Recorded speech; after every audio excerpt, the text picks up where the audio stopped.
Okay, I'm sitting here with Aundre Branch, one of the ex-Harlem Globetrotters, right?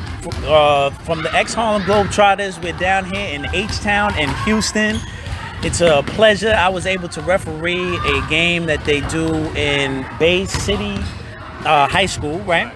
Okay, and I think Airman Dixon, right, was the youngest coach of the Harlem Globetrotters, who was recently inducted into the Bay City Hall of Fame, right? No. Oh, it wasn't Bay City? It was Jack Yates, Hall of Fame. yeah, Famous Jack Yates, Houston Jack Yates. Houston Jack Yates, okay. Yeah. So one of the major high schools that puts out a lot of pro athletes in the area. We know that Texas has some big athletes. And I just wanted to ask you, first of all, how was the game today? Man, it was fun. It's always a good deal to come back and meet up with the guys that you actually used to play with. You know, all of us used to play together when we was playing with the Globetrotters, and then with us being from the Houston area to come out and do something special for the kids and families here, you know, it's always a great thing. That is amazing. I appreciate what you do for the community, because a lot of people forget what happens and where you come from. So are you guys all from Houston, or are you? We all live in Houston. Okay. You know, come from that area, and we all got a chance to play with the Globetrotters. Explain that to me. How did you get a chance to play for the legendary, the iconic Harlem Globetrotters? I mean, as a kid growing up, especially in New York City. I'm from Long Island, but grew up in the metropolitan area, and the Harlem Globetrotters were everything. For 30 years, I tried to spin the ball on my fingers, and I couldn't do it. Yeah. So what brought you guys to the Harlem Globetrotters? Man, it's all about, you know, it being an opportunity. You know, Houston is just like the Rucker Park. You know, we got a gym called the Fundy Rec Center, which is famous with Moses Malone and everybody like that. Okay. That's where Akeem Olajuwon was discovered and things like that. Really? So in the summertime, it's just like Rucker. You got all the professional players at the gym, and Houston has a scout that would come in and just, you know, seek out talent, and, you know, saw us play and asked us would we would be interested in a tryout. And you know, everybody's story is different. I got a chance to play in Europe first, got a chance to play in the IBA, CBA, and things like that. Then Globetrotters called me up, and I was like, let me take my swing at it. And basically, you know, back then they was competitive / entertaining. Right. So we would play colleges, we would play professional teams too. Then we also do entertainment. And they brought me in for that. And man, it just, once you find out the history of what the Globetrotters are responsible for the game of basketball. Yes. What they've done for American history, what they've done for bringing different countries together, man, you're a part of something special. And every single night is a different experience for someone. I mean, I know for me, when I first saw him, you know, basketball was everything for me. It was like, yeah, I'm going to play ball. When did you start playing ball? At what age? Probably about 5 or 6. 5 or 6, right? Everybody is basketball one of the staple in the area that you came up in? You know, basketball is huge in Houston, man. I know Texas is known for football, but basketball is really huge in Houston, man. We got some great players, but, you know, we got to respect to, you know, Harlem and all that. That's what, you know, that's the mecca of basketball too. But, you know, Texas, Louisiana, all that. I mean, we're growing and we're producing some great players, man. It's just, you know, this is a global sport, and I'm just happy to be part of that fraternity. Awesome. You mentioned Rucker Park. Have you ever been to Rucker Park? And has you guys played in Rucker Park? Yeah, I've been to Rucker before, man. It's a great environment, and I was just actually talking to a guy about it once before, about how you walk through that gate, and if you can play, they're going to love you, and if you can't play, they're going to boo you out of there. So, well, you guys from the Harlem Globetrotters are professional superstars, so I'm sure that wasn't a problem for you. You guys, hey, man, I'm sure one thing about them, they don't sugarcoat nothing. If you can play, I don't care who you are. If you can play, they're going to give you your respect. If you can't play, you are they're right. Gonna get you out of there. That's one of the courts that you got to come correct on. You got to come right. What was one of your favorite places that you traveled to in the world with the Harlem Globetrotters?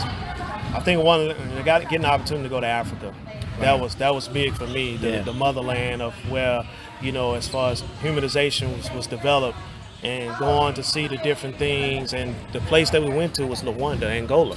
Really? We went there, and we hadn't been there in 55 years because of the whole Civil War thing that they were doing over there. Right. So history involved. Yeah, it was overturning the government, new president of the country, and things like that. So he wanted to bring us in to celebrate that, and we did like 5 or 6 games for the public, you know, free games, right. And get a chance to go and see everybody and mingle out, and just seeing the aftermath of what was going on.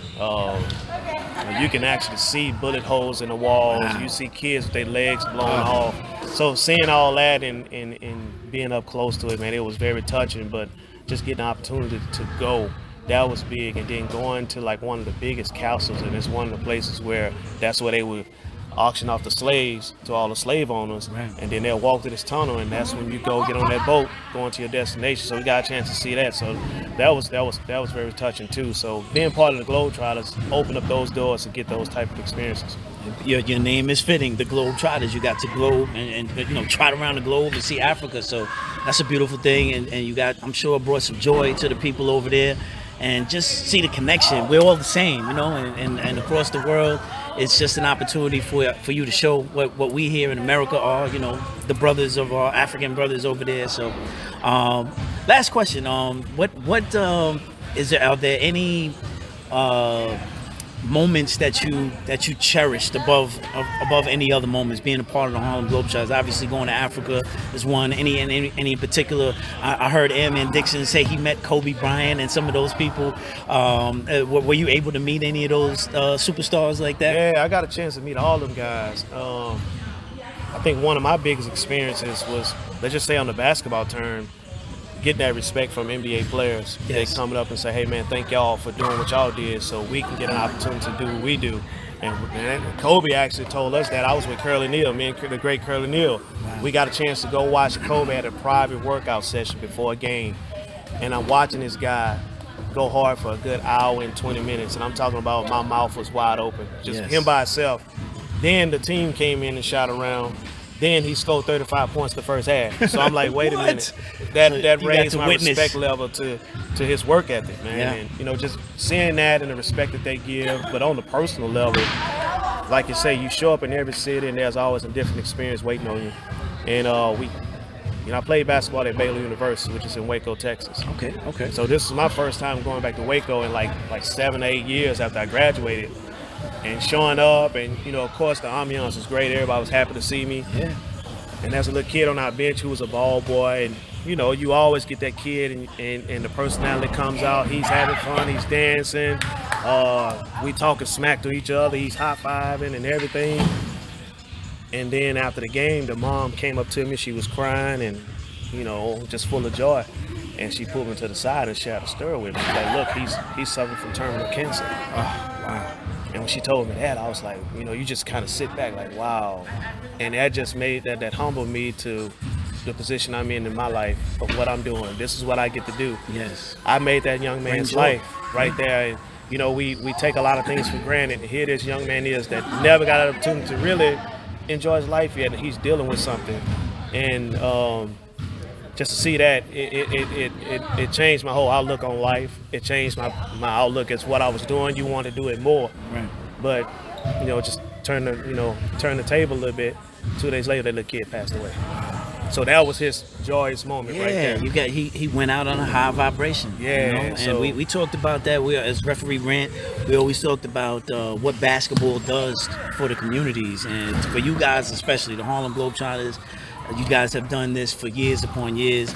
I was lucky enough to have Kareem Abdul-Jabbar come to my high school in Long Island in Uniondale to do had a documentary out about the Harlem Ren. Are you familiar with the Harlem Ren? Yeah. So back in the days, the Harlem Ren and the Harlem Globetrotters were establishing basketball itself. Right. And we just came through a pandemic, and it was the NBA that shut down the pandemic, you know what I mean, or shut down the businesses.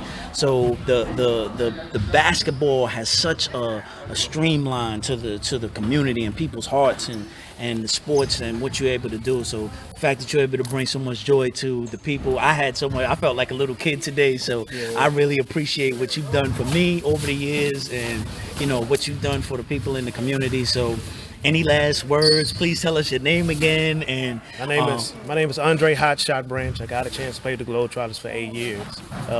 Traveled to 59 countries, man. Coming out of Houston, Texas, survived the streets of Houston, Texas. Went on to college to play basketball, and man, got a chance to live my dream, man. And just for all the kids, despite what you're around, despite what's around you, man, you are the driver of your dreams, man. Don't let nobody take that steering wheel from you. Don't let anyone influence you. You are in control. And if nobody can't understand where you're going with it, they don't need to ride in the passenger seat. Kick them out. But we need to get Curly Neal in the Hall of Fame. Golden, yes, I'm with He you. needs to be in the Hall of Fame. However we do that, I'm supporting that. Curly Yeah, Neal. he needs to be in the Hall of Because Fame. I remember going and watching him and Mental Lock Lemon. Those are the guys that I grew up with, man. Without Curly, we don't have a Kobe. Without Curly, we don't have a Kevin Garnett. Without Curly, we don't have a Dr. J. That's right. These guys introduced the fancy pass and alley-oops and dunks and stuff like that, and NBA just took it and ran with it. And then you leave Curly Neal on the back. Curly Neal's supposed to be in the Hall of Fame. Here we go. So New York City, referee Rent, y'all get out there and make sure that you put Curly Neal in the Hall of Fame. We are signing off. Thank you so much. It was a pleasure today, my brother. And much luck to you in the future and whatever else you're doing, brother. All right, man. All right. Appreciate Thank it. you so All much. right, appreciate it. Have a good one.